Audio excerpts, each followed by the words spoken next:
La liberalización de apertura comercial es una buena medida para activar el comercio.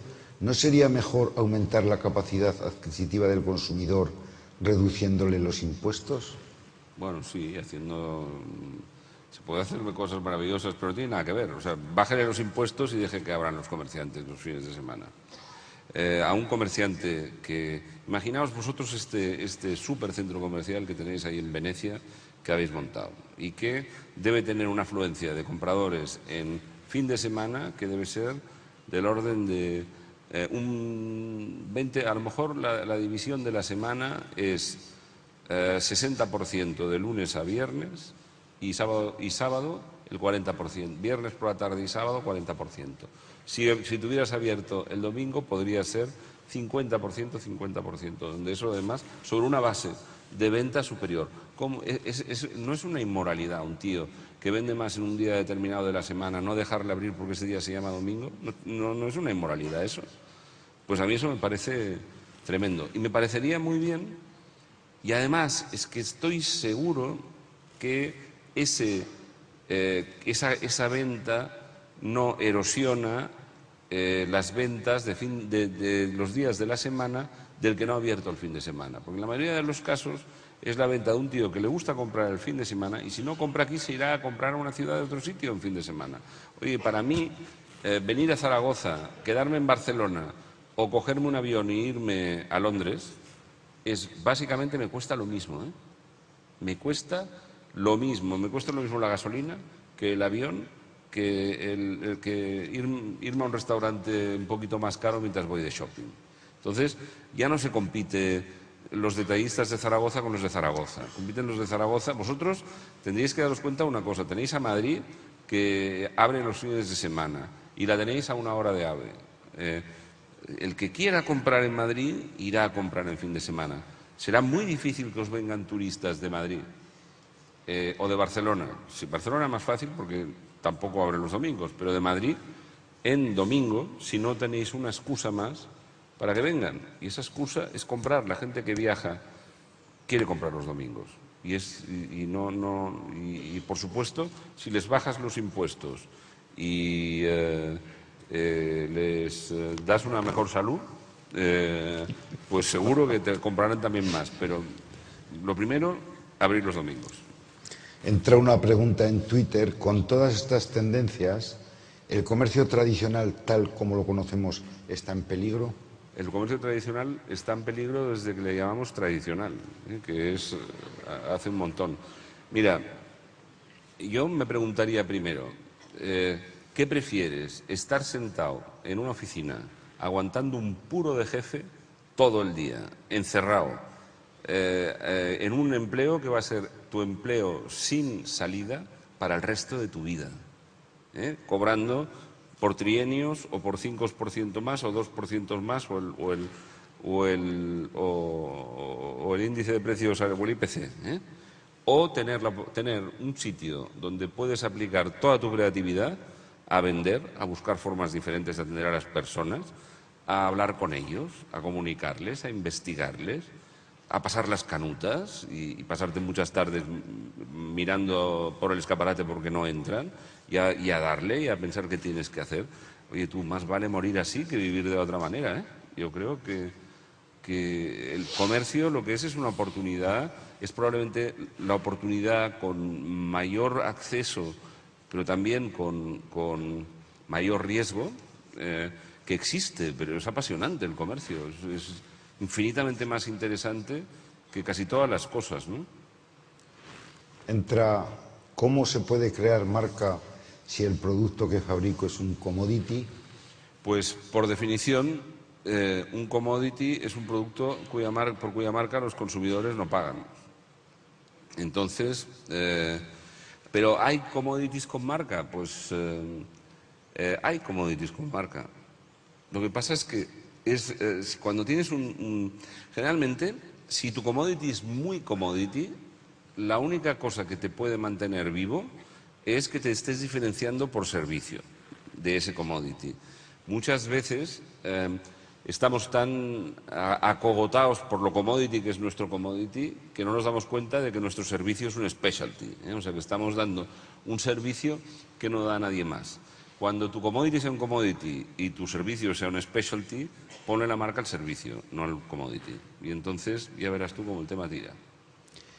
Si en la era del descuento la imagen de la tienda es de lujo y todos los productos son baratos y bonitos, ¿con qué puede comparar el consumidor? Con productos más baratos o con productos mucho más bonitos. Y entonces no hay nunca...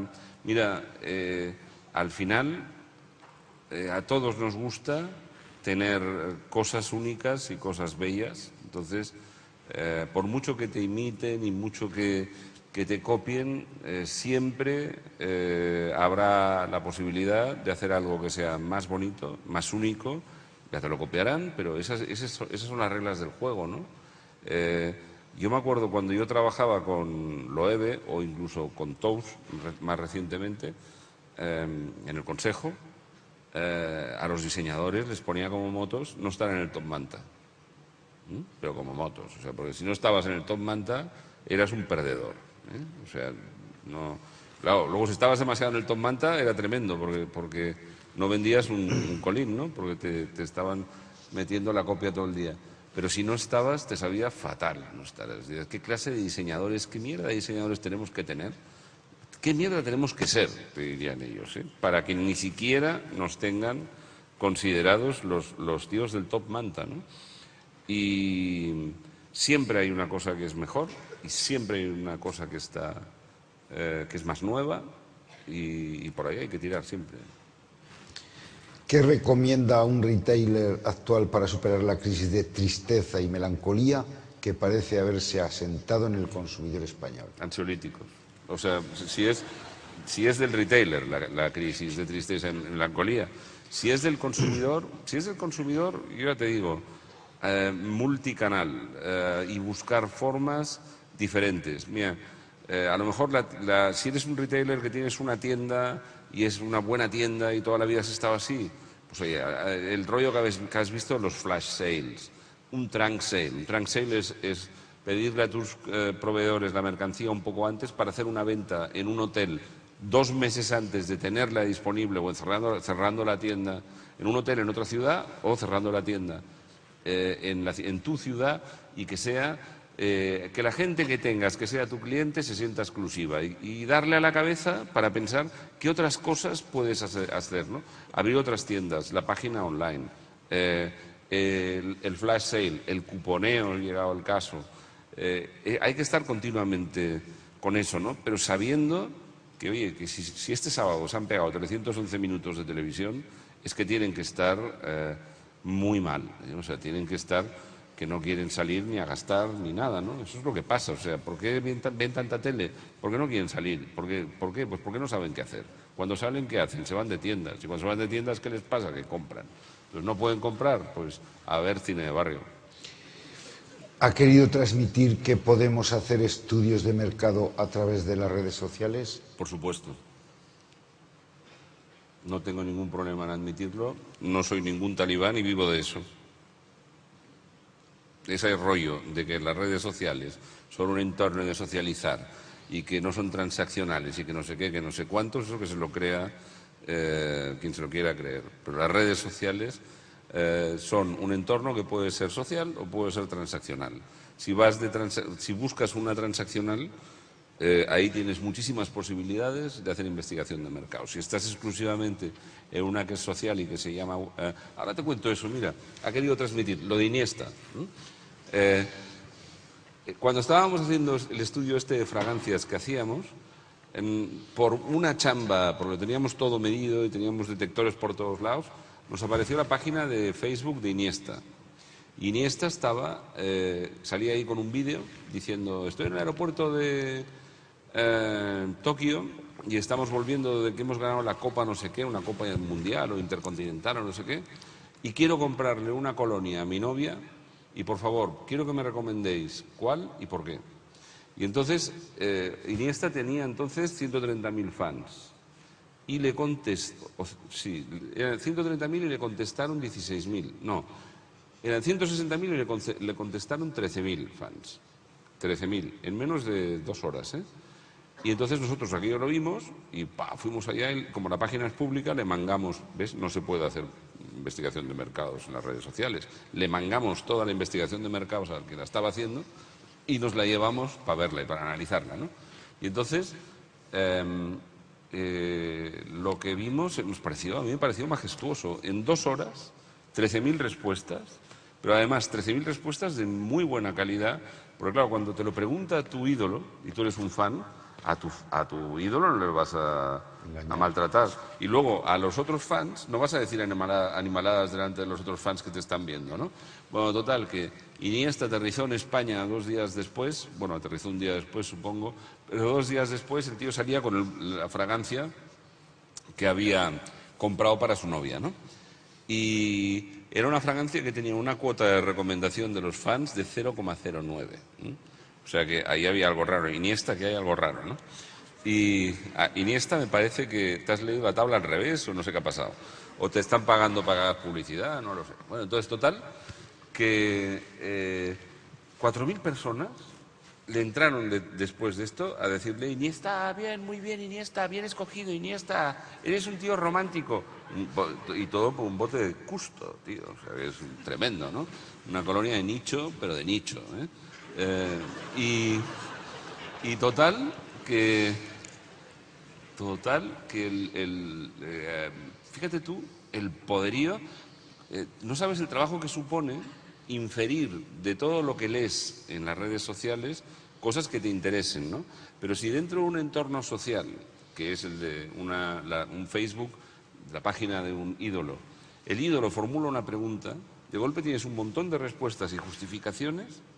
Está todo ordenadito y a nosotros aquí si tú eso lo haces, una entrevista, o sea, una encuesta con 13.000 respuestas recogida en 2 horas y preguntando un estudio de intención de compra y justificación de la intención de compra, eso no te baja de 50.000 euros. Hecho rápido, hecho en ese plazo, no te baja de 50.000 euros. A mí me costó 0 pelotero. Y además, preguntado por Iniesta. Yo me sé la tarifa de Iniesta, pues luego la pregunté, y es ridícula en comparación con el valor que se sacan de estas cosas, ¿no? Entonces, por eso animo al tema de la investigación en redes sociales. Una última pregunta, José Luis, textual. ¿Qué opina de la política demográfica impuesta en China con la limitación de un solo hijo y la elección de niños frente a niñas? Bueno, pues a ver, lo último me parece una animalada, porque lo último es una animalada. La política de un hijo me parece pues tremendamente mala para los chinos. Los chinos eran diabéticos antes que viejos y viejos antes que ricos. O sea que la razón por la que seguimos manteniendo de 1 a 9, 10 años después, en mi análisis de ahí demográfico, es China. China tiene un peso tan grande en la economía mundial que pesa en eso. En la elección de niños a niñas, ahora voy a decir una animalada, a ver si se me va a ofender aquí. ¿Hay algún chino que se me pueda ofender en la sala? Bueno, pues yo creo que la política de escoger niñas sobre niños determinará que China invada a los países que tiene a su alrededor en 10 años aproximadamente. En 10 años habrán invasiones a Vietnam, a Laos, a Camboya, a Tailandia, que son países que son de más mujeres que hombres. Entonces ya empiezas a tener un déficit de 30 millones de mujeres en China para dentro de 5 años. Los hombres jóvenes que quieran buscar mujeres o las importarán o directamente harán invasiones de países que las tienen y se las quedarán. Bueno, pues gracias una vez más.